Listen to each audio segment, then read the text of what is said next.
If you're someone that's working on your posture or trying to get your shoulders stronger, then I've got a yoga pose that might just be right for you. Back to Marcia of Move with Marcia, your friendly neighborhood physical therapist, certified yoga teacher, and author of Movement for Everybody. So we're going to talk about bound arms behind the back pose. So it is pretty much the same pose whether you are sitting in a chair or standing. I am going to show you this chair version first though, because it gives you a little bit more options for modifications, okay?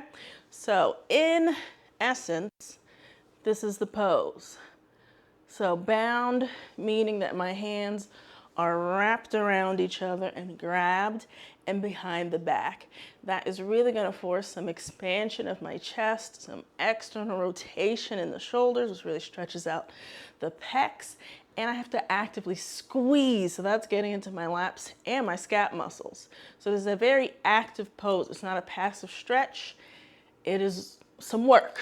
So there's such a thing as actively stretching where you are working hard and also multitasking and stretching something, okay? Just so we're all aware.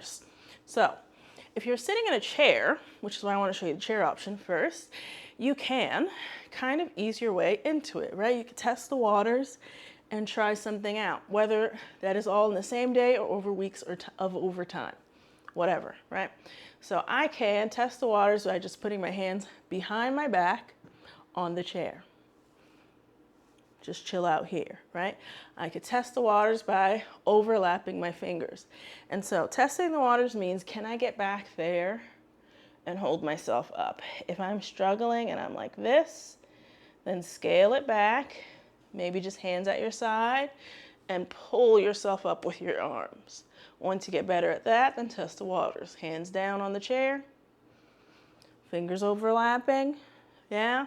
Maybe you hold wrist to wrist. So at this point I'm here, I'm a little lower, but I'm still, working pretty hard. If wrist to wrist feels good, then you go a little deeper into the forearm. Maybe you get to your elbows, maybe you don't. Proportions also matter here, right? If you have shorter arms, this is gonna feel different. If you have a wider torso, it's gonna feel different. So keep that in mind. And then once you get there, keep in mind that you are actively squeezing your shoulder blades together, pulling your chin in, tucking that chin, and you can allow your ribs to kind of open up a bit. It's going to naturally do that. This will give you a bit of a back bend. And then when you come out of it, especially if this feels intense, take your time. You can even work through the same steps that you took to get into it before releasing all the way to the front. Yeah. If that still didn't really feel good, again, you can come back, use the chair on the side. If you happen to be in a folding chair like me, you could also grab the actual folding chair and then pull yourself open. You are getting the same vibes. It might just be way too intense, whether it is too intense for your pecs, the actual shoulder feeling is too, I don't know, tight on your chest, whatever, who cares? You know why. It doesn't feel good.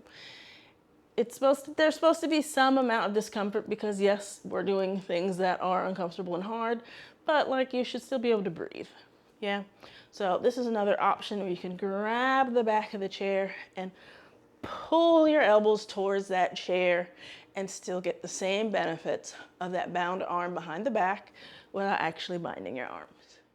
And those are all the tips and tricks I have for you for bound arms behind the back in a chair. I'll do a video for standing version as well and a standing float as well. But for this week's download, we're in the chair. Okay? Toodles.